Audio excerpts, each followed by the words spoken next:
നാരായണ. ശ്രീമന്നാരായണീയം 23-ാമത്തെ ദശകം. 2 ഭാഗങ്ങൾ നമ്മളിപ്പോൾ പറഞ്ഞു. 3-ാമത്തെ ഭാഗത്തോട് കൂടിയിട്ട് ഇത് കഴിയും. 11 ശ്ലോകങ്ങളാണ് ഉള്ളത്. ആദ്യത്തേൽ 1, 2 ശ്ലോകങ്ങൾ പറഞ്ഞു. 2-ാമത്തെ ഭാഗത്തിൽ 3, 4, 5, 6 4 ശ്ലോകം പറഞ്ഞു. ഇപ്പോൾ 7, 8, 9, 10, 11 5 ശ്ലോകം ഇപ്പോൾ ഇതിൽ പറയും. ഓം ദശകം 23 ശ്ലോകം 7. ഓം തസ്മൈ മൃണാളധവളേന സഹസ്രശീർഷ്ണോ രൂപേണ ബദ്ധനുതി സിദ്ധഗണാവൃതേന പ്രാദുർഭവൻ അചിരതോ നുതിഭി പ്രസന്നോ ദത്വാത്മതത്വമനുഗൃഹ്യ തിരോദധാഥ. ത്വം ഭഗവാനെ അങ്ങ് മൃണാളധവളേന താമരവളയം പോലെ വെളുത്തതായിട്ടുള്ള സഹസ്രശീർഷ്ണ 1000 തലകളുള്ളതായിട്ടുള്ള ബദ്ധനുതി സിദ്ധ ഗണാവൃതേന സ്തോത്രം പാടുന്നതായിട്ടുള്ള സിദ്ധ സമൂഹത്താൽ ചുറ്റപ്പെട്ടതായിട്ടുള്ള സംഘർഷമൂർത്തി കണ്ട ചിത്രകേതു കണ്ട സംഘർഷമൂർത്തിയുടെ രൂപത്തെ ഒന്ന് വർണ്ണിക്കുകയാണ്.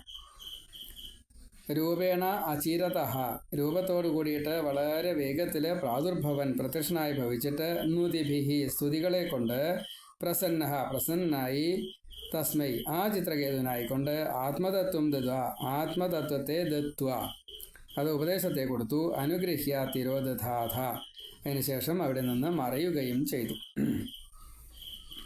സംഘർഷമൂർത്തിയെ കാണാൻ വളരെ വിഷമാണ്. സംഘർഷമൂർത്തിയെ 7 ദിവസം കൊണ്ടാണ് കണ്ടത്. വൈരാഗ്യം വന്നാലേ ഇങ്ങനെയൊക്കെ ചെയ്യാൻ സാധിക്കുള്ളൂ.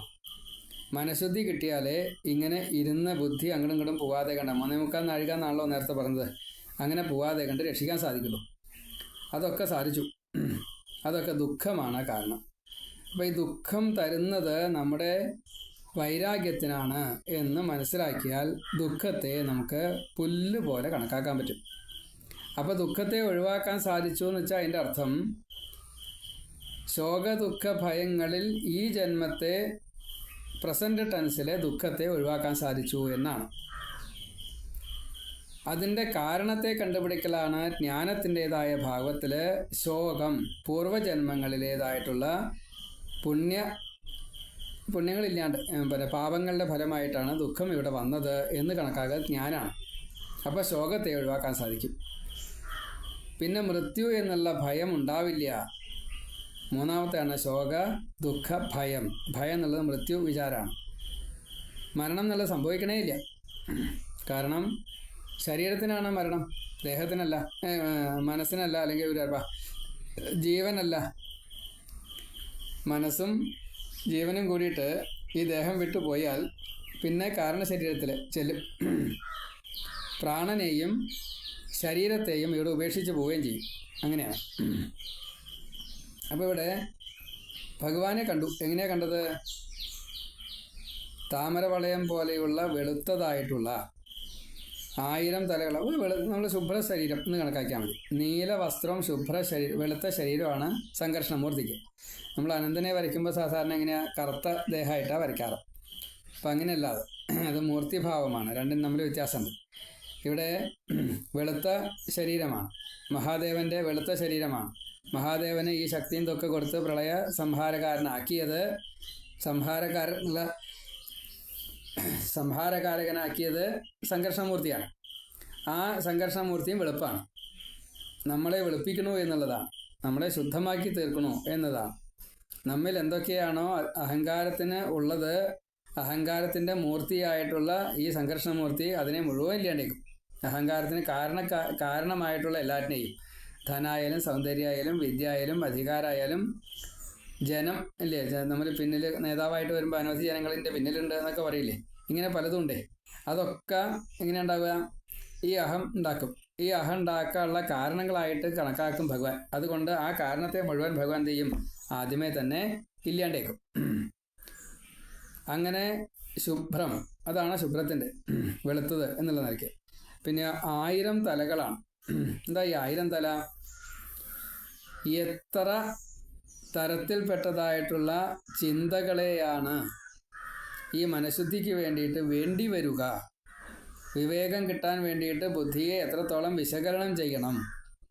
ഓരോ വിഷയത്തെയും അതിൻ്റെ തലനാരിഴ കീറിയിട്ട് പരിശോധിക്കണമെന്ന് നമ്മൾ ഒരു കൊളോക്കിയൽ ലാംഗ്വേജിൽ ഒരു പഴഞ്ചൊല്ല് പറയാറുണ്ട്. അതിൻ്റെ സാരം ഇത്രയേ ഉള്ളൂ, അതിസൂക്ഷ്മമായിട്ട് അതിനെ വിശകലനം ചെയ്യണം. അതാണ് 1000 തല. നമ്മുടെ കർമ്മമാണ് അനന്തൻ സംഘർഷമൂർത്തി. നമ്മുടെ ഈ കർമ്മത്തെ നല്ലോണം വിശകലനം ചെയ്താൽ മാത്രമേ കർമ്മത്തിൻ്റെ സാധുതയെ മനസ്സിലാവുള്ളൂ. നമ്മൾ ചെയ്യുന്നത് ശരിയോ തെറ്റോ എന്നുള്ളത് എല്ലാ ദിവസവും കിടക്കാൻ നേരത്ത് അതിൽ പുണ്യം എത്രയുണ്ട്, പാപം എത്രയുണ്ട്, സുഖത്തിന് കാരണം എത്രയുണ്ട്, ദുഃഖത്തിന് കാരണം എന്തൊക്കെയുണ്ട്, ഹിംസ സംഭവിച്ചിട്ടുണ്ടോ, മുഴുവൻ അഹിംസ തന്നെയാണോ, ഫിക്സഡ് ഡെപ്പോസിറ്റായിട്ട് പുണ്യത്തെ ബാങ്കിലിടാൻ പറ്റുമോ, നാരായണ ബാങ്കിലിടാൻ പറ്റുമോ, ചിന്തിക്കണം നമ്മൾ എല്ലാ ദിവസവും. അങ്ങനെ ആയാലേ ഈ 1000 തല കൊണ്ട് ചിന്തിച്ചാൽ മാത്രമേ എന്ത് സംഭവിക്കുള്ളൂ, നമുക്ക് കർമ്മത്തെ ശുദ്ധീകരിക്കാൻ സാധിക്കുള്ളൂ, കർമ്മഫലത്തിനെ വൈരാഗ്യത്തോട് കൂടിയിട്ട് ഒഴിവാക്കാൻ സാധിക്കുള്ളൂ. അതാണ് 1000 തല. ഇങ്ങനെ 1000 തലകളുള്ള ആ സംഘർഷമൂർത്തിയെ പ്രത്യക്ഷമായിട്ട് കണ്ടു ചിത്രകേതു. അപ്പോൾ മുഴുവൻ വിശകലനം ചെയ്യാൻ സാധിച്ചു. ഭഗവാനായി കണ്ട ചിത്രകേതു ഈ സംഘർഷമൂർത്തിയെ സ്തുതികളെ കൊണ്ട് സന്തോഷിപ്പിച്ചു. പ്രത്യക്ഷനായിട്ടുള്ള ഭഗവാൻ അനവധി സിദ്ധന്മാരാൽ പരിസേവിതനായിക്കൊണ്ടാണ് കണ്ടത്. ഈ ചിത്രകേതു കണ്ടതായിട്ട് സംഘർഷമൂർത്തിക്ക് എല്ലാ കഴിവുകളും ഉണ്ട്. അതാണ് സിദ്ധികളാൽ പരിസേവിതനായി. സ്ത്രീകളൊക്കെ ആഗ്രഹിച്ചുകൊണ്ട് പിന്നാലെ നടക്കണു, സേവിച്ചുകൊണ്ടിരിക്കണു. നാഗസ്ത്രീകൾ ഈ കർമ്മങ്ങളൊക്കെ ഈ ശരീരത്തിൽ നിന്നും എന്തെങ്കിലുമൊക്കെ കിട്ടണമെന്ന് ആഗ്രഹിച്ചുകൊണ്ടാണ് കർമ്മം ചെയ്യുക. ശരീരത്തോട് കൂടിയിട്ട് അതിനെ സുഖിക്കാൻ അനുഭവിക്കാൻ വേണ്ടിയിട്ട് ആഗ്രഹിച്ചുകൊണ്ടാണ് കർമ്മം ചെയ്യുക.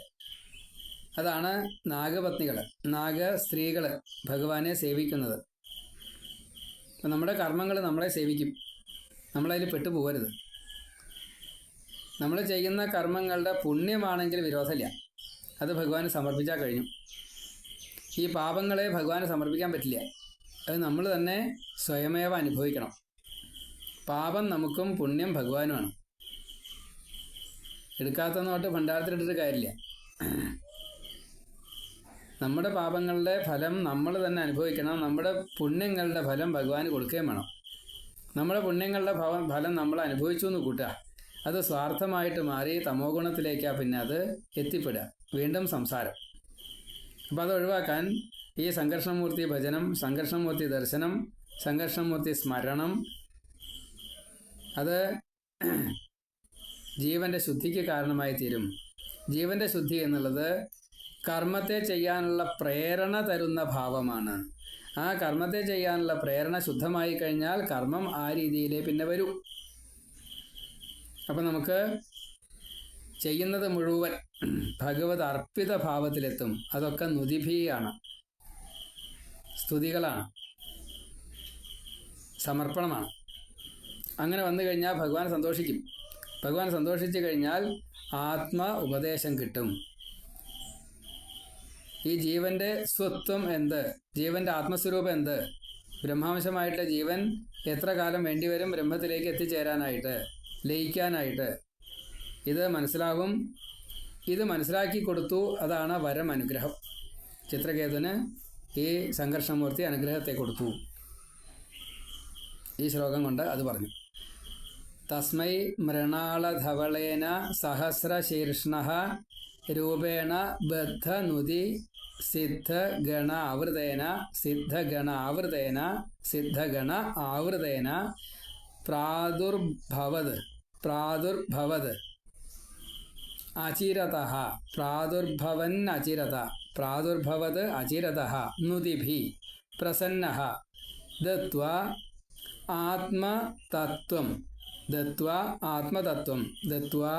ആത്മതത്വം അവിടെ 2 ആകാരമുണ്ട്, അത് നമ്മൾ ഉണ്ടാക്കുക തന്നെ വേണം. ദത്വാ ആത്മതത്വം അനുഗൃഹ്യ തിരോദധാഥ. ഇത് പദച്ഛേദം. ത്വം മൃണാളധവളേന സഹസ്രശീർഷ്ണ ബദ്ധനുതി സിദ്ധ ഗണാവൃതേന രൂപേണ അചിരതഃ പ്രാദുർഭവൻ നുതിഭിഃ പ്രസന്നഃ തസ്മൈ ആത്മതത്വം ദത്വാ അനുഗൃഹ്യ തിരോദധാഥ. ഭഗവാനെ അങ്ങ് വെളുത്ത ശുഭ്രമായിട്ടുള്ള താമര വളയം പോലെ വെളുത്തതും 1000 തലകളുള്ളതും സ്തോത്രം പാടുന്ന അല്ലെങ്കിൽ സ്തുതിക്കുന്നതായിട്ടുള്ള സിദ്ധ സമൂഹങ്ങളാൽ പരിസേവിതമായിട്ട് ചുറ്റപ്പെട്ട് ഭഗവാന്റെ ആ ഒരു വിരാട് രൂപത്തെ കാണുന്ന രീതിയിൽ രൂപത്തോടു കൂടിയിട്ട് ഭഗവാൻ പ്രത്യക്ഷനായി. അപ്പോൾ ചിത്രകേതു നന്നായിട്ട് സ്തുതികളൊക്കെ ചെയ്തു. സ്തുതി കേട്ട് പ്രസന്നനായിട്ട് സംഘർഷണമൂർത്തി ചിത്രകേതുവിനായി കൊണ്ട് ആത്മതത്വത്തെ ഉപദേശിച്ചു കൊടുത്തു. ആ ആത്മതത്വത്തെ സ്വീകരിച്ചതായിട്ടുള്ള ഭഗവാൻ, ആത്മതത്വത്തെ കൊടുത്തതായിട്ടുള്ള ഭഗവാൻ, ആത്മതത്വത്തെ സ്വീകരിച്ചതായിട്ടുള്ള ഈ ചിത്രകേതു രണ്ടുപേരും സംതൃപ്തരായി ഭക്തനെ അനുഗ്രഹിച്ച് ഭഗവാൻ മറയുകയും ചെയ്തു എന്ന് ഈ ശ്ലോകത്തിൻ്റെ അർത്ഥം. തസ്മൈ മൃണാളധവളേന സഹസ്രശീർഷ്ണോ രൂപേണ ബദ്ധനുതി സിദ്ധഗണാവൃതേന പ്രാദുർഭവൻ അചിരതോ നുതിഭി പ്രസന്നോ ദത്വാത്മതത്വമനുഗൃഹ്യ തിരോദധാഥ. 8ാമത്തെ ശ്ലോകം. തുൽഭക്തമൗലിരഥസോऽപി ച ലക്ഷലക്ഷം വർഷാണി ഹർഷുലമനാ ഭുവനേഷു കാമം സംഗാപയൻ ഗുണഗണം തവ സുന്ദരീഭി സംഗാതിരേകരഹിതോ ലളിതം ചചാര. സംഘർഷണമൂർത്തിയെ കിട്ടിക്കഴിഞ്ഞാൽ, നമ്മുടെ അഹങ്കാരത്തെ മുഴുവൻ നശിപ്പിക്കാൻ സാധിച്ചാൽ, ഈ ദേഹബോധത്തെ വിട്ട് ആത്മബോധത്തിൽ സഞ്ചരിക്കാൻ കഴിഞ്ഞാൽ, പിന്നെ നമ്മിലേക്ക് വരുന്നതായിട്ടുള്ള എല്ലാം പുറമേ കാണുന്ന ഭൗതികത ദുഷിച്ചതാണ് എന്ന് തോന്നുമെങ്കിലും അത് നമുക്ക് സാത്വികമായിട്ട് മാറും. അഥ ത്വത് ഭക്തമൗലിഹി സഹ അപി തവ ഗുണഗണം സുന്ദരീഭിഃ കാമം സംഗാപയൻ അംഗാതിരേകരഹിതഃ ഹർഷുലമനാഃ ഭുവനേഷു ലക്ഷലക്ഷം വർഷാണി ലളിതം ചചാര. അന്വയം. ഇനി പദച്ഛേദം. ത്വത് ഭക്തമൗലിം അഥ സഹ അപി ച ലക്ഷലക്ഷം വർഷാണി ഹർഷുലമന ഭുവനേഷു കാമം സംഗാപയൻ ഗുണഗണം തവ സുന്ദരീഭിഃ സംഗ അതിരേകരഹിതഃ ലളിതം ചചാര. അതിനുശേഷം ഭഗവാന്റെ ഭക്തന്മാർക്ക് അലങ്കാരമായിട്ടുള്ള അങ്ങയുടെ ഗുണസമൂഹത്തെ സുന്ദരിമാരായിട്ടുള്ള സ്ത്രീകളെ കൊണ്ട് വേണ്ട വിധം നല്ലപോലെ തന്നെ പാടി, കീർത്തനങ്ങളെ പാടി, അങ്ങനെ വിഷയങ്ങളോട് ഒരു ബന്ധവുമില്ലാത്ത രീതിയിൽ സന്തുഷ്ട മനസ്സോട് കൂടിയിട്ട് ഈ ബ്രഹ്മാണ്ടം മുഴുവൻ അനേക ലക്ഷം, നമ്മൾ ലക്ഷവർഷം എന്നാണ് അതിൽ പറഞ്ഞിരിക്കുന്നത്, അനേക ലക്ഷം വർഷങ്ങൾ നന്നായിട്ട് തന്നെ സഞ്ചരിച്ചു. ഇവിടെ തപസ് എന്നത് ഒരുത്തിയിൽ ഇരുന്നിട്ട് വേണം എന്നാണ് സാമാന്യനൊക്കെ പറയാം. നിന്നിട്ട് വേണം, ഇരുന്നിട്ട് വേണം എന്നൊക്കെ പറയും. അതിന് ചില വിധികളും കാര്യങ്ങളൊക്കെ ഉണ്ട്. പക്ഷേ ഗൃഹസ്ഥന്മാർക്ക് എല്ലാ പ്രവൃത്തികൾ ചെയ്യുമ്പോഴും തപസ് ചെയ്യാം എന്ന് വിധിയുണ്ട്. നടന്നിട്ടാവാം, ഇരിക്കുമ്പോഴാവാം, പണിയെടുക്കുമ്പോഴാവാം, ഉറങ്ങുന്ന സമയം ഒഴിച്ച്.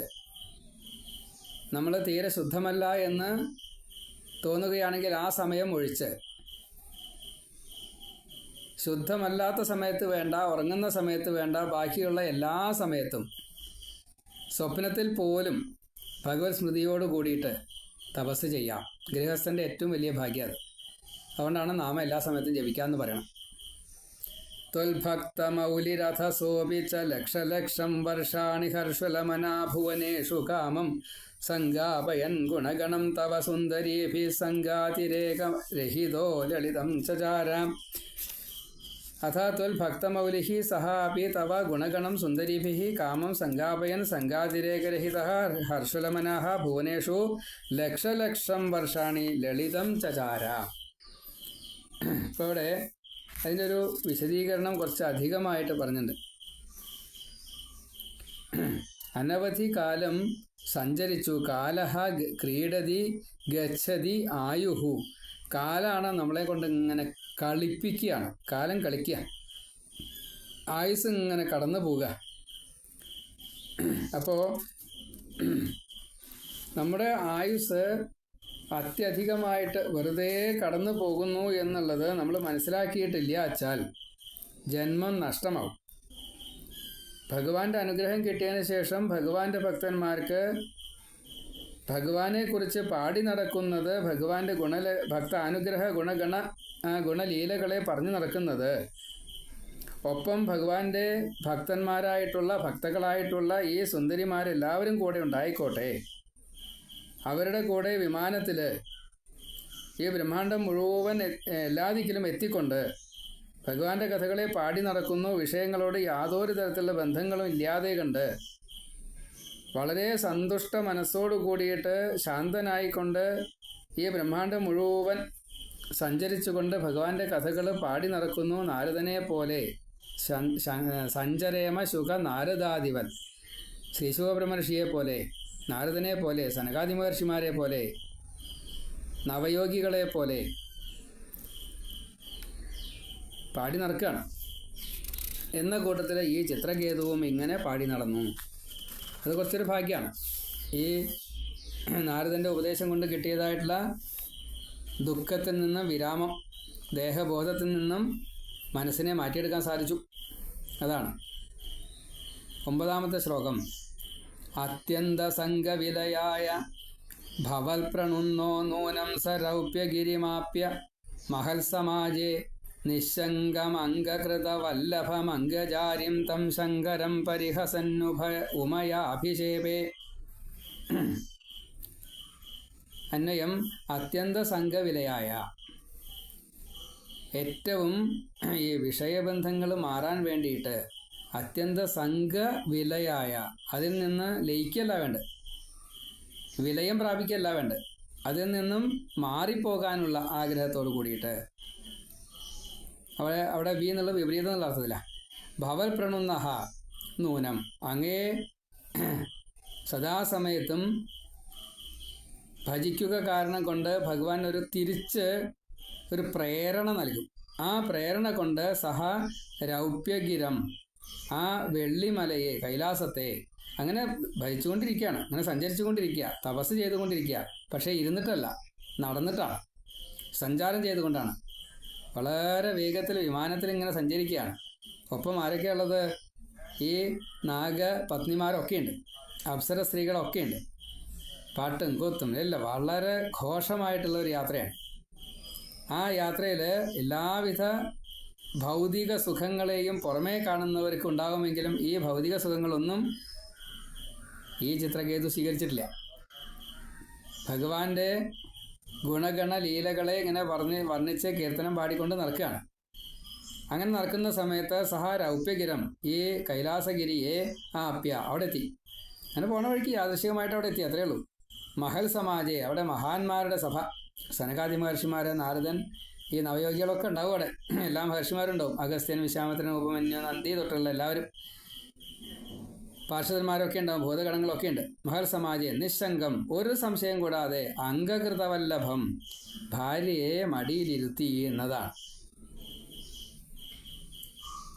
മഹാദേവന്റെ അർത്ഥാംഗിനിയായിട്ടുള്ള ഈ പ്രകൃതീശ്വരിയെ തൻ്റെ മടിയിൽ വെച്ച് ലാളിക്കുകയാണ് വേണ്ടത്.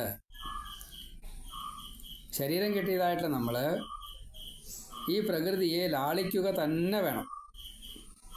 എത്രത്തോളം ലാളിച്ച് അതിനെ പുഷ്ടിപ്പെടുത്താൻ സാധിക്കുമോ അത്രത്തോളം ലാളിക്കുക, പുഷ്ടിപ്പെടുത്തുക. അത് ലോകഹിതത്തിന് വേണ്ടിയിട്ട് സമർപ്പിക്കുക. ലക്ഷ്മിയാണെങ്കിൽ നാരായണൻ്റെ വക്ഷസ്സിലാണ്. അപ്പം അതിനെ മനസ്സിൽ തന്നെ കൊണ്ടു നടക്കണം സദാസമയത്തും. അതിനെ മറ്റുള്ളവർക്ക് ഉപകാരമായിട്ട് പറഞ്ഞു കൊടുക്കണം. അതാണ് ബ്രഹ്മാവിൻ്റെ മുഖത്ത്. അപ്പം അതിൽ ജ്ഞാനവിജ്ഞാനങ്ങളെയാണ് ഉൾക്കൊള്ളിച്ചത്. അനുഭവത്തെയാണ് ഒരുത്തിയിൽ, ജ്ഞാനവിജ്ഞാനത്തെയാണ് മറ്റൊരുത്തിയിൽ. എത്രത്തോളം തൻ്റേത് എന്ന് സ്വന്തമാക്കുന്നു, ഇതൊക്കെ പ്രകൃതിയുടെ ഭാവങ്ങളാണ്. ആ പ്രകൃതിയെ ഇങ്ങനെ മടിയിൽ വെച്ച് ലാളിക്കുകയാണ്. എന്നിട്ടാണ് ഈ ആത്മതത്വത്തെ രണ്ട് പാടില്ല ഒന്നേ പാടൂ എന്ന് പറയുന്നത്. മഹാദേവൻ അതിങ്ങനെ പറഞ്ഞുകൊണ്ടിരിക്കുക. നിശങ്കം, ഒരു സംശയമില്ലാതെ കണ്ട്, അംഗകൃതവല്ലഭം, ഭഗവാന്റെ അംഗകൃതം ആ മടിയിലാണ് വെച്ചിരിക്കുന്നത്. എന്നിട്ടോ അംഗജാരിം, മാരാരിയായിട്ടുള്ള അംഗജ അരിം, അംഗത്തിൽ നിന്നും ജനിച്ചതായിട്ടുള്ള കാമദേവൻ്റെ ശത്രു ആയിട്ടുള്ള ഭഗവാൻ, കാമാരിയാണ് ഭഗവാൻ, കാമദേവനെ ഭസ്മാക്കിയുള്ള ആളാണ്. ആ കാമാരിയായിട്ടുള്ള ഭഗവാൻ തം ശങ്കരം, ആ പരമശിവനെ പരിഹസൻ, അവിടെ പരിഹസൻ എന്നൊക്കെയാണ് ആ വാക്ക് വെച്ചാലും ലവലേശം പരിഹാസം ഉണ്ടായിട്ടില്ല എന്നുള്ളത് ഭാഗവതവും അതിൻ്റെ വ്യാഖ്യാനങ്ങളും ഒക്കെ പറയണം. പരിഹാസം എന്നുള്ളത് തമോ ഗുണമാണ്. അപ്പോൾ തമോ ഗുണത്തെ ലവലേശം അവിടെ ചിത്രകേതുവിൻ്റെ മനസ്സിലോ മറ്റെവിടെയെങ്കിലും ലവലേശം ഇല്ല എന്നുള്ളത് നമ്മൾ അറിയണം. അവിടെ പറഞ്ഞു വന്നത് ഇത്രയേ ഉള്ളൂ, അതിനെ ദുർവ്യാഖ്യാനം ചെയ്യല്ല. ആ വാക്ക് ഇങ്ങനെ ആയതുകൊണ്ടല്ലേ പാർവതി ഇങ്ങനെ ശപിച്ചത്, പാർവതിയിലാണോ തെറ്റ്? ആ ദുർവ്യാഖ്യാനത്തിനല്ല അവിടെ പ്രസക്തി. മഹാദേവന് മാത്രമേ ഇങ്ങനെ രണ്ടായി ഇരുന്നു കൊണ്ട് ഒന്നിനെ പറയാൻ സാധിക്കൂ എന്നാണ്, അതാണ് പറഞ്ഞത്. അപ്പോൾ അവിടെ പരിഹസൻ, വാക്ക് പരിഹസൻ എന്നാണെങ്കിലും ഉമയാ അഭിഷേപേ, ഈ പരിഹാസമാകുന്ന വാക്ക് കളിയായും പൊളി പറയരുത്, കളിയായും ഹാസമരുത്, അങ്ങനെയുള്ളൊരു ഭാവമുണ്ട്. അങ്ങനെയുള്ള ഈ ചിത്രകേതുവിൻ്റെ ഭക്തിയെ, ചിത്രകേതുവിൻ്റെ ജ്ഞാനത്തെ, ചിത്രകേതുവിൻ്റെ ദ്വന്ദ്വം കടന്നതായിട്ടുള്ളൊരവസ്ഥയെ ഒരു ലേശം കൂടിയും ബാക്കിയുള്ളതിനെ മഹാദേവിയായിട്ടുള്ള പാർവതിയിലൂടെ അതിനെ കൂടി നുള്ളിയെടുക്കാൻ വേണ്ടിയിട്ടാണ് ഭഗവാൻ ഇപ്രകാരത്തിലൊരു ലീലയെ കാണിച്ചത്. മഹാദേവൻ്റെ അടുത്ത് പോയിട്ട് ഇത് പറഞ്ഞോളൂ, എന്നാൽ വേഗം ഇങ്ങോട്ട് പോരാ. അരനിമിഷം, വൃത്രൻ്റെ കാലം ഭഗവാനെ സംബന്ധിച്ച് അരനിമിഷമേ ഉള്ളൂ വൈകുണ്ഠത്തിൽ. ഇവിടെ അത് 2 കൽപ്പം, എത്ര ആവശ്യമില്ല, 2 മന്വന്തരം, എന്താ വെച്ചാൽ ആവശ്യമില്ല, അത്ര കുറേ ഉണ്ട്. എത്രയാണെന്നുള്ളത് നമുക്ക് ചോദിക്കണ്ട, കാരണം വൃത്രന് കുറച്ചധികം ഉണ്ടായിട്ടുണ്ട്. പക്ഷേ പുരന്തരൻ്റെ കാലത്താണ് ഉണ്ടായത് എന്നുള്ളതുകൊണ്ട്, ഒരു ഇന്ദ്രൻ്റെ കാലം ഉണ്ടായുള്ളൂ എന്നുള്ളതുകൊണ്ട് ചതുർയുഗങ്ങളെ ഉണ്ടായുള്ളൂ എന്ന് കൂട്ടാം. എന്തെങ്കിലും അവിടെ നമുക്കത് വിഷയമല്ല. ഏതായാലും ആ ശങ്കരനെ ഇപ്രകാരത്തിൽ പരിഹസൻ ഉമയാഭിഷേപെ, ശങ്കരനെ പരിഹസിച്ചു എന്ന് ഉമയ്ക്ക് തോന്നി, അതുകൊണ്ട് ഉമ ശപിച്ചു. ഇത് വാച്യാർത്ഥം. അത്യംഗ സംഘവിലയായ ഭവത് പ്രണുന്നഹ നൂനം സഹ രൗപ്യഗിരം ആപ്യ മഹൽ സമാജെ നിശങ്കം അംഗകൃതവല്ലഭം അംഗജാരിം തം ശങ്കരം പരിഹസൻ ഉമയാ അഭിഷേപെ. അത്യന്ത സംഘവിലയായ ഭവൽ പ്രണുന്നഹ നൂനം സഹ രൗപ്യഗിരിം ആപ്യ മഹൽ സമാജെ നിശങ്കം അംഗകൃത വല്ലഭം അംഗജാരിം തം ശങ്കരം പരിഹസൻ ഉമയാ അഭിഷേപേ. അപ്പോൾ മാക്സിമം വിഷയബന്ധം മാറാൻ വേണ്ടിയിട്ട് ഭഗവാനാൽ പ്രചോദിതനായിട്ട്, അപ്പോൾ ഈ പരിഹാസം അവിടെ ഇല്ലയെന്നർത്ഥം. ഭഗവാന്റെ പ്രചോദനം അനുസരിച്ചാണ് ചിത്രകേതു കൈലാസത്തിലെത്തിയത്. ആ മഹാദേവൻ ഈ മഹാസഭയിൽ ഇരുന്നു കൊണ്ട് ഒരു സംശയം കൂടാതെ കണ്ട് പാർവതിയെ മടിയിലിരുത്തിക്കൊണ്ട് കാമാരിയായിട്ടുള്ള ഭഗവാൻ ആത്മതത്വത്തെ ഉപദേശിച്ചു കൊടുക്കുന്ന സമയത്ത് ഇത് മഹാദേവന് മാത്രമേ പറ്റുള്ളൂ എന്ന് പറഞ്ഞപ്പോൾ അത് മഹാദേവനെ നിന്ദിക്കലാണ് എന്ന് ശ്രീപാർവതി കണക്കാക്കി. ആ ശ്രീപാർവതി ഈ ചിത്രകേതുവിനെ ശപിച്ചു, അസുരനാവട്ടെ എന്ന്. അത്യന്ത സംഘവിലയായ ഭവൽ പ്രണുന്നോ നൂനം സരൗപ്യഗിരിമാപ്യ മഹൽ സമാജേ നിശങ്കമംഗകൃതവല്ലഭമംഗജാരിം തം ശങ്കരം പരിഹസന്നുമയാഭിഷേപേ. ഇനി 10ാമത്തെ ശ്ലോകം. നിസ്സംഭ്രമസ്ത്വയം അയാചിതശാപമോക്ഷോ വൃത്രാസുരത്വമുപഗമ്യ സുരേന്ദ്രയോധി ഭക്ത്യാത്മതത്വകഥനൈ സമരേ വിചിത്രം ശത്രോരഭിഭ്രമമപാസ്യ ഗതഃ പദം തേ. അന്വയം. അയം തു നിസ്സംഭ്രമഃ. ആ ചിത്രകേതു ആകട്ടെ യാതൊരു വികാര വിക്ഷോഭവും കൂടാതെ കണ്ട് ശാപം കിട്ടിയല്ലോ വിചാരിച്ച പരിഭ്രമം ലവ്വലേശം ഉണ്ടായില്ല. അയാചിത ശാപമോക്ഷ, ശാപമോക്ഷം വാങ്ങിയില്ല. പാർവതിയെ നമസ്കരിച്ചു, ശിവനെ നമസ്കരിച്ചു, ശാപമോക്ഷം വാങ്ങിയില്ല.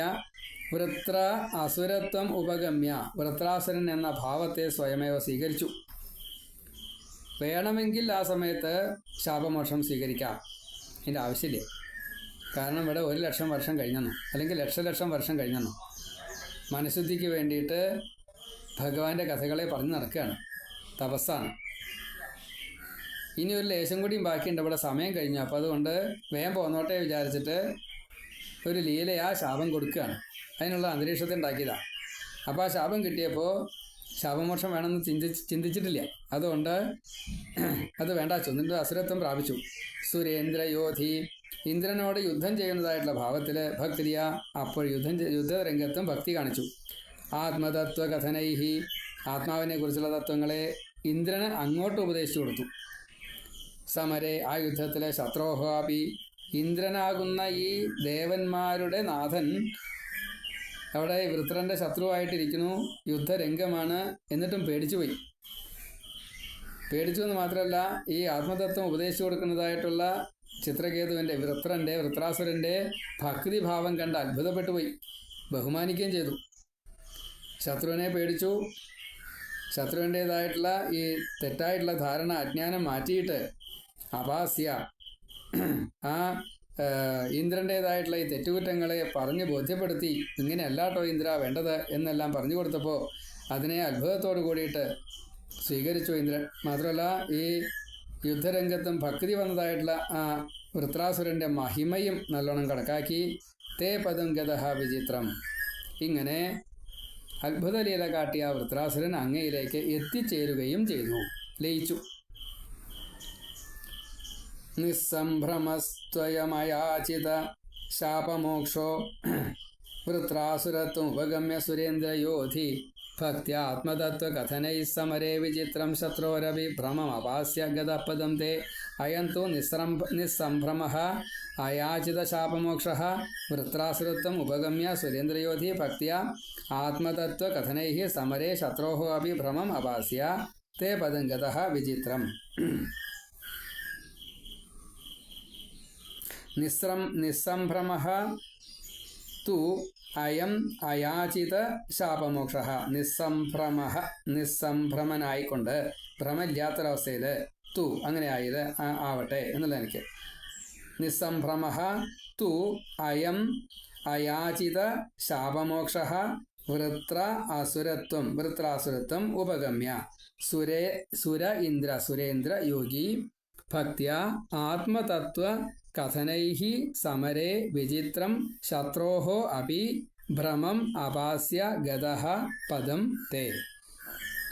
ഈ ചിത്രകേതു ആവട്ടെ ഒരു തരത്തിൽപ്പെട്ടതായിട്ടുള്ള വികാരങ്ങളും അനുഭവിക്കാതെ കണ്ട്, വികാര വിക്ഷോഭം വരാതെ കണ്ട്, ശാപമോക്ഷം പോലും സ്വീകരിക്കാതെ കണ്ട്, വൃത്രാസുരൻ എന്ന പേരിൽ അസുരത്തെ പ്രാപിച്ചിട്ട് ഇന്ദ്രനോട് യുദ്ധം നടത്തുന്നവനായിട്ട്, യുദ്ധം നടത്തുന്ന രംഗത്തിലും ഭക്തിഭാവം കാണിച്ചുകൊണ്ട്, ആത്മതത്വത്തെക്കുറിച്ച് ഇന്ദ്രനെ ഉപദേശിച്ചുകൊണ്ട്, യുദ്ധത്തിൽ ശത്രുവിൻ്റെ ബഹുമാനത്തെ സ്വീകരിച്ചു. യുദ്ധത്തിൽ ഈ ഉപദേശം കൊടുക്കുന്ന സമയത്ത് ശത്രുവിൻ്റെ തെറ്റായിട്ടുള്ള ധാരണയെ തിരുത്തി, അജ്ഞാനം മാറ്റി ജ്ഞാനിയാക്കി, ഭക്തനാക്കി മാറ്റി. അതിനുശേഷം വൈകുണ്ഠത്തെ ഈ ചിത്രകേതു ആകുന്ന വൃത്രാസുരൻ ഇന്ദ്രൻ്റെ വജ്രം കൊണ്ട് എന്ന് പറയുന്നുവെങ്കിലും വിഷ്ണുവിൻ്റെ തേജസ് ആ വജ്രായുധത്തിൽ പ്രവേശിച്ചത് കൊണ്ട് മുക്തി കിട്ടുകയാണ് ഉണ്ടായത്. പിന്നീടൊരു ജന്മം വൃത്രാസുരന് വേണ്ടി വന്നിട്ടില്ല. നിസ്സംഭ്രമസ്ത്വയമയാചിത ശാപമോക്ഷോ വൃത്രാസുരത്വമുപഗമ്യ സുരേന്ദ്രയോധി ഭക്ത്യാത്മതത്വകഥനൈ സമരേ വിചിത്രം ശത്രോരവിഭ്രമമപാസ്യ ഗതഃ പദം തേ. ഇവിടെ കഥയിലെ ഒരു വിസ്താരം പറയുന്നുണ്ട്. ഇന്ദ്രശത്രോ വിവർദ്ധസ്വ എന്നൊരു മന്ത്രം ത്വഷ്ടാവ് ചെയ്തു. വിശ്വരൂപനെ വധിച്ചു കഴിഞ്ഞപ്പോൾ വിശ്വരൂപനെ വധിച്ചതായിട്ടുള്ള ഇന്ദ്രനെ വധിക്കാൻ വേണ്ടിയിട്ട് യാഗം ചെയ്തു. യാഗം ചെയ്തതിൽ മന്ത്രം ഇപ്രകാരം പറഞ്ഞു എന്നാണ്: ഇന്ദ്രന് ശത്രുവാകുക. അതായത് മന്ത്രോഹീന വർണ്ണതോവ മിഥ്യാപ്രയുക്തോഹതമർത്ഥമഃ സഹ വാഗ്വജ്രോ യജമാനം ഹിനസ്തി യഥേന്ദ്രശത്രുഃ സ്വരതോപരാധാത്. സ്വരം പഴയ്ക്കുക, അക്ഷരം പഴയ്ക്കുക, മന്ത്രം പഴയ്ക്കുക. അങ്ങനെ പ്രയോഗിച്ച കഴിഞ്ഞാൽ അതിൻ്റെ ഫലവും അർത്ഥവും വിപരീതമായിട്ട് മാറും. ആ വാക്ക് വജ്രമായിട്ട് തീരും. മന്ത്രം പ്രയോഗിക്കുന്ന ആളെ തന്നെ തിരിച്ച് അത് പ്രയോഗിക്കപ്പെടും. ബൂമറാങ് പോലെ തിരിച്ചു വരും. എങ്കിലും ഭഗവത് ഭക്തനായിട്ടുള്ള ആത്മതത്വവേദിയായിട്ടുള്ള വൃത്രരൂപത്തിലുള്ള ചിത്രകേതു തൻ്റെ ഭക്തി കൊണ്ട് ആത്മോപദേശം കൊണ്ട് ഇന്ദ്രൻ്റെ ഈ അജ്ഞാനത്തെ നീക്കി ഭഗവത് ഭക്തന്മാരുടെ ജന്മം മറ്റുള്ളവരെയും ഇതേപോലെ അജ്ഞാനത്തിൽ നിന്നും മാറ്റും, ജ്ഞാനികളാക്കി തീർക്കും. വൃത്രന്റെ തേജസ് കൊണ്ട് ദേവന്മാര് നിസ്തേജരായിട്ട് തീരുകയും ചെയ്തു. അപ്പോൾ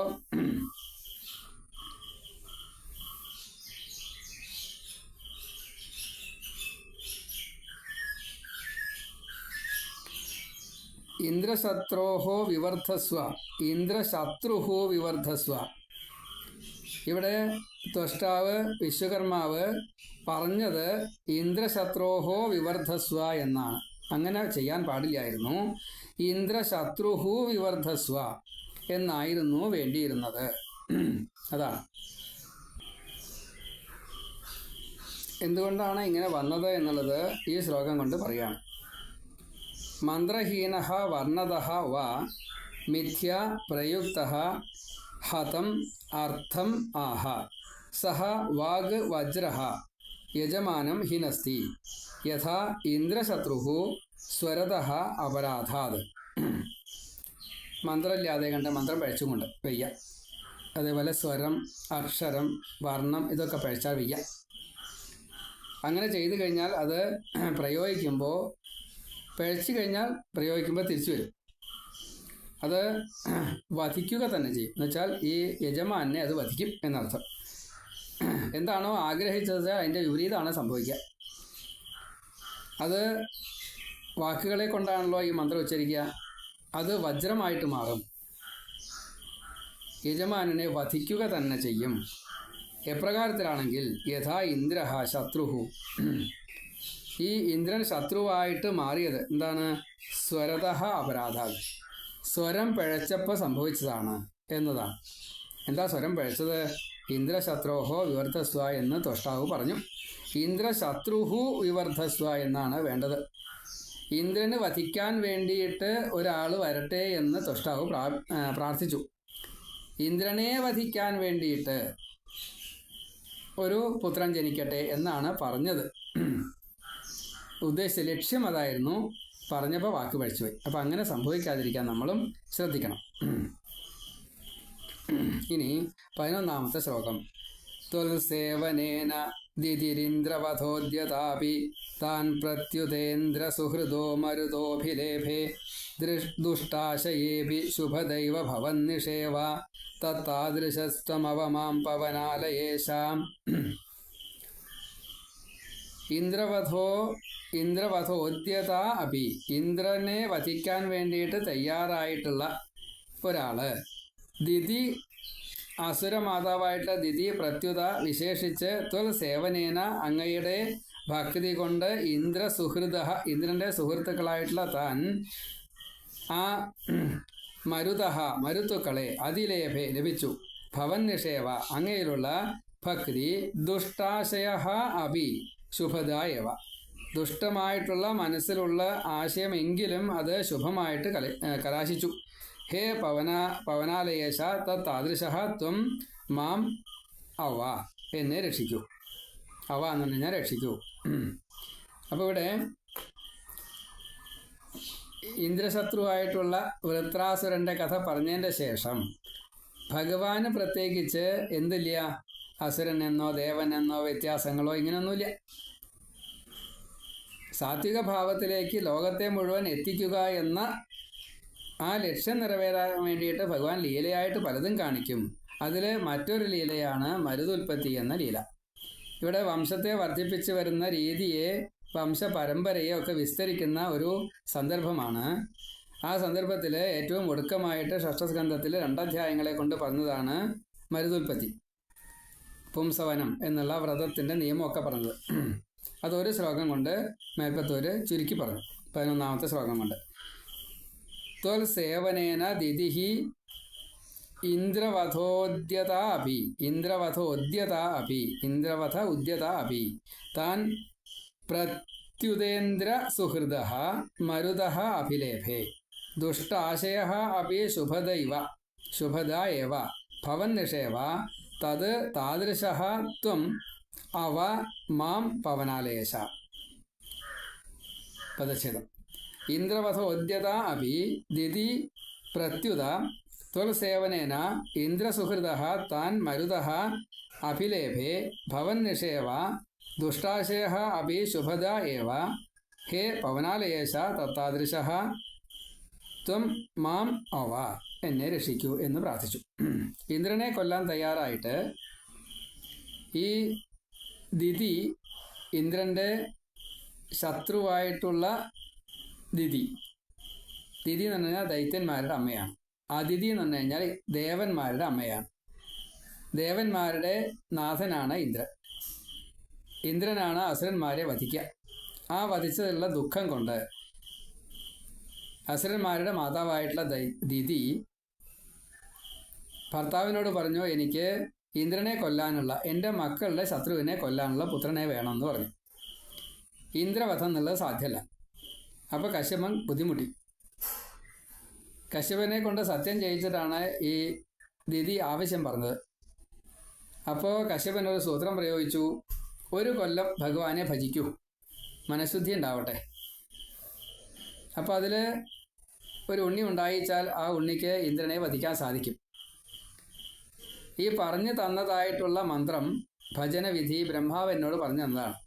അപ്പോൾ പറഞ്ഞിട്ടുണ്ട്, ഇതിലെന്തെങ്കിലും പിഴവ് വന്നു കഴിഞ്ഞാൽ ലക്ഷ്യം വിപരീതമാവട്ടോ എന്ന് പറഞ്ഞിട്ടുണ്ട്. ഇപ്പം നേരത്തെ പറഞ്ഞില്ലേ, ഇന്ദ്രശത്രോഹോ വിവർദ്ധസ്വ, ഇന്ദ്രശത്രുഹോ വിവർദ്ധസ്വ. അതേപോലെ മന്ത്രത്തിലായാലും തന്ത്രത്തിലായാലും ഭജനവിധിയിലായാലും നിയമപാലനത്തിലായാലും എന്തെങ്കിലും ചെറിയൊരു തെറ്റ് സംഭവിച്ചു കഴിഞ്ഞാൽ അത് ഫലം വിപരീതമാകും. അവിടെ ഇന്ദ്രനെ വധിക്കാൻ വേണ്ടിയിട്ടാണ് പുത്രകാമി ആയത് ദിതി. അത് സാധിപ്പിക്കാം, ഒരു കൊല്ലം ഭജിച്ചോളൂ വിഷ്ണുവിനെ എന്ന് പറഞ്ഞു. ഭജനം തെറ്റിക്കഴിഞ്ഞാൽ ഫലം വിപരീതാവുന്നേ പറഞ്ഞുള്ളൂ. മക്കളെ ഇന്ദ്രൻ വധിക്കുന്നോ അല്ലെങ്കിൽ ആ രീതിയിലൊന്നും പറഞ്ഞിട്ടില്ല. പക്ഷേ ഇവിടെ ഈ ഒരു കൊല്ലത്തെ ഭജനം വളരെ ഭംഗിയായിട്ട് ചെയ്തു. പുംസവന വ്രതം ഒരു കൊല്ലം നന്നായിട്ട് നോറ്റു ദിതി. അപ്പോൾ ഇന്ദ്രവധോദ്യത അപി ദിതി, ഇങ്ങനെ ഇന്ദ്രനെ കൊല്ലാൻ വേണ്ടിയിട്ടാണ് ദിതി, ഈ അസുരമാതാവായിട്ടുള്ള ദിതി ഈ ത്വൽ സേവനം ചെയ്തത് എങ്കിലും പ്രത്യുത ത്വൽ സേവനേന ആ ഭഗവാനെ ഭജിക്കുക ചെയ്തത് ഇന്ദ്രസുഹൃദ, ഇന്ദ്രൻ്റെ സുഹൃത്തുക്കളായിട്ടാണ് താൻ മരുത അഭിലേഭേ. അപ്പോൾ ഭജനവിധി നന്നായി. പക്ഷേ ഭജനത്തിൻ്റെ ഏറ്റവും ഒടുക്കം ചെറിയൊരു പിഴവ് വന്നു. അതെന്ത് ഇന്ദ്രൻ ചെയ്തെന്ന് വെച്ചാൽ, അതിഥി പറഞ്ഞു, ഇതാ നിൻ്റെ ശത്രുക്കളായിട്ടുള്ള അസുരന്മാരുടെ അമ്മ ദിതി ഭഗവാനെ ഭജിക്കുന്നുണ്ട്, നിന്നെ കൊല്ലാൻ വേണ്ടിയിട്ട് പുത്രനെ കിട്ടാൻ വേണ്ടിയിട്ടാണ് ചെയ്യണത്. നിങ്ങളുടെ അച്ഛൻ, ഇന്ദ്രൻ്റെ അച്ഛൻ പറഞ്ഞു കൊടുത്തിട്ടുള്ള സമ്പ്രദായമാണ്, അതുകൊണ്ട് അത് ചെയ്താൽ ഫലം ഉണ്ടാവും, വേണ്ടത് ചെയ്തോ എന്ന് പറഞ്ഞപ്പോൾ ദിതിയെ ശുശ്രൂഷിക്കാൻ വേണ്ടിയിട്ട് ഒരു ബ്രാഹ്മണ ബാലൻ്റെ ഉപനിച്ചുണ്ണിയായിട്ട് അവിടെ ചെന്നു. വേണ്ടതൊക്കെ ചെയ്തു കൊടുത്തു. പൂവുണ്ടാക്കി കൊടുക്കുക, എന്തൊക്കെയാണെന്ന് വെച്ചാൽ അതൊക്കെ ചെയ്തു കൊടുത്തു.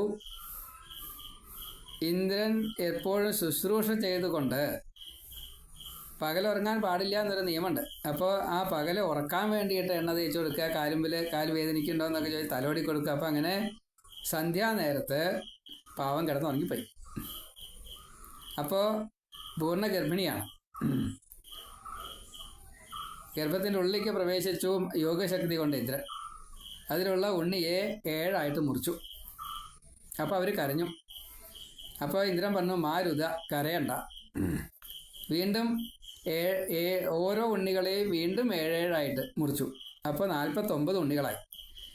ഈ 49 ഉണ്ണികളും മരിച്ചില്ല. അപ്പോൾ ഇന്ദ്രൻ ചിന്തിച്ചത്, എന്താ അതിങ്ങനെ? അപ്പോൾ ഈ മരുത്തുക്കൾ പറഞ്ഞു, ഞങ്ങൾ മരുത്തുക്കളാണ്, ഇന്ദ്രൻ്റെ സേവകരാണ്, വായു ഭഗവാന്റെ അംശമാണ് എന്ന് പറഞ്ഞു. ഞങ്ങളെ അങ്ങേക്ക് കൊല്ലാൻ സാധിക്കില്ല, ഞങ്ങൾ അങ്ങയുടെ സേവകരാണ്, ദേവന്മാരാണ് എന്ന് പറഞ്ഞു. അപ്പോൾ എങ്ങനെയായി ദിതിയിൽ വന്നത് എന്നതായി സംശയം. എന്നാൽ നമുക്ക് പുറത്തേക്ക് പോകാമെന്ന് പറഞ്ഞാൽ അവർ 50 ആളും കൂടിയിട്ട് പുറത്തേക്ക് വന്നു. 49+1 പുറത്തേക്ക് വന്നപ്പോൾ 50 പേരും ഈ മോഹാലസ്യപ്പെട്ട് ഉറങ്ങിക്കിടക്കുന്നതായിട്ടുള്ള ദിതി ഉണർന്നു കഴിഞ്ഞപ്പോൾ ചിറിച്ചും കൊണ്ട് മുമ്പിൽ നിന്നു. 49 ആൾ തൻ്റെ മക്കളാണെന്നും ഇന്ദ്രന് ചെറിയൊരു വ്യത്യാസം കണ്ടപ്പോൾ നീ ആരാ ചോദിച്ചു ദിതി. ഞാൻ ഇന്ദ്രനാണെന്ന് പറഞ്ഞു. സത്യം പറയണം, ഇല്ലെങ്കിൽ ഞാൻ ശപിക്കുന്നൊക്കെ പറഞ്ഞേ.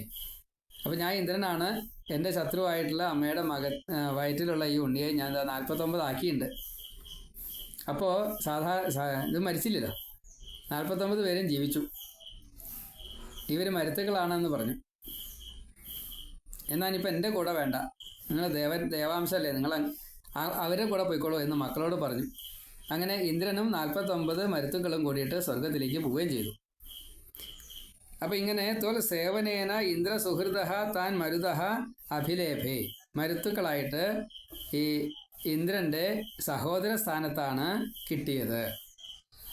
അപ്പോൾ സാധാരണഗതിയിൽ ഇങ്ങനെയൊക്കെ സംഭവിച്ചു കഴിഞ്ഞാൽ ശുണ്ഠിയൊക്കെ ഉണ്ടാവുക. പക്ഷെ ഇവിടെ എന്താണ്ടായത്? ഭവൻ നിഷേവ ദുഷ്ടാശേഹ അപി ശുഭദായവ. ഭഗവാനെ ഭജിച്ചത് കൊണ്ടുള്ള ഈ ഫലം, ഭവൻ നിഷേവ അങ്ങയിലുള്ള ഭക്തി, ദുഷ്ടാശേഹ അപി ചീത്തയായിട്ടുള്ള മനസ്സാണ് എങ്കിലും ശുഭദായവ അത് ശുഭത്തെ നൽകുന്നതാണ്. മേപ്പത്തൂര് അതിനെ വിധിച്ചു. ഭാഗവതം അതന്നെയാണ് പറഞ്ഞത്. ഹേ പവനാലയേശ, ഈ ഗുരുവായൂരപ്പ, തത്താദൃശ അങ്ങനെ ചെയ്യുന്നതായിട്ടുള്ള ഭഗവാനെ, അങ്ങനെയുള്ള ഭഗവാൻ ത്വം അവിടുന്ന്, മാം അവ എന്നെയും രക്ഷിച്ചാലും. ത്വൽസേവനേന ദിതിരിന്ദ്രവധോദ്യതാവി താൻ പ്രത്യുതേന്ദ്ര സുഹൃദോ മരുതോഭിലേഭേ ദുഷ്ടാശയേപി ശുഭദൈവ ഭവൻ നിഷേവ തത്താദൃശസ്ത്വമവ മാം പവനാലയേശാം. ഇന്ദ്രവധോദ്യത അഭി ദിതി പ്രത്യുത ത്വൽസേവനേന ഇന്ദ്രസുഹൃദ താൻ മരുത അഭിലേഭേ ഭവൻ നിഷേവ ദുഷ്ടാശയ അഭി ശുഭദായവ ഹേ പവനാലയേശ തത്താദൃശ ത്വം മാം അവ. ത്വത് സേവനേന ദിതി ഇന്ദ്രവധോദ്യത അഭി താൻ പ്രത്യുതേന്ദ്ര സുഹൃദ മരുത അഭിലേഭേ ദുഷ്ടാശയ അഭി ശുഭദ ഏവ ഭവൻ നിഷേവ തത്താദൃശ ത്വം അവ മാം പവനാലയേശ. ത്വൽസേവനേന ദിതിരിന്ദ്രവധോദ്യതാഭി താൻ പ്രത്യുതേന്ദ്ര സുഹൃദോ മരുതോഭിലേഭേ ദുഷ്ടാശയേപി ശുഭദൈവ ഭവൻ നിഷേവ തത്താദൃശസ്ത്വമവ മാം പവനാലയേശാം. ഇങ്ങനെ 11ാമത്തെ ശ്ലോകവും നമ്മൾ പറഞ്ഞു. ഇനി ബാക്കിയുള്ളത് സപ്തമസ്കന്ധമാണ് അടുത്തത്. 2 ദശകങ്ങളെ കൊണ്ട് നരസിംഹാവതാരം പറഞ്ഞിരിക്കുന്നു എന്ന് നമുക്ക് പിന്നീട് പറയാം. സർവത്ര ഗോവിന്ദ നാമ സങ്കീർത്തനം ഗോവിന്ദ ഗോവിന്ദ. ഷഷ്ഠസ്കന്ധം 3 ഭാഗമായിട്ട് 4 ഭാഗമായിട്ട് നമ്മൾ പറഞ്ഞു. ഒന്ന് അജാമിള മോക്ഷമായിട്ട് 1 ദശകം മുഴുവൻ, പിന്നെ 2ാമത്തെ ദശകം 3 ഭാഗങ്ങളായിട്ട് വിസ്തരിച്ച് പറഞ്ഞു. അത് എല്ലാവർക്കും ഷെയർ ചെയ്യണമെന്ന്, കുട്ടികളെ പ്രത്യേകമായിട്ട് കേൾപ്പിക്കണമെന്നും വിനീതമായിട്ട് പ്രാർത്ഥിക്കണം. ഭാഗവത പ്രചാരകരായിട്ട് മാറട്ടെ എല്ലാവരും. ശ്രീ ഗുരുവായൂരപ്പ നാരായണ നാരായണ.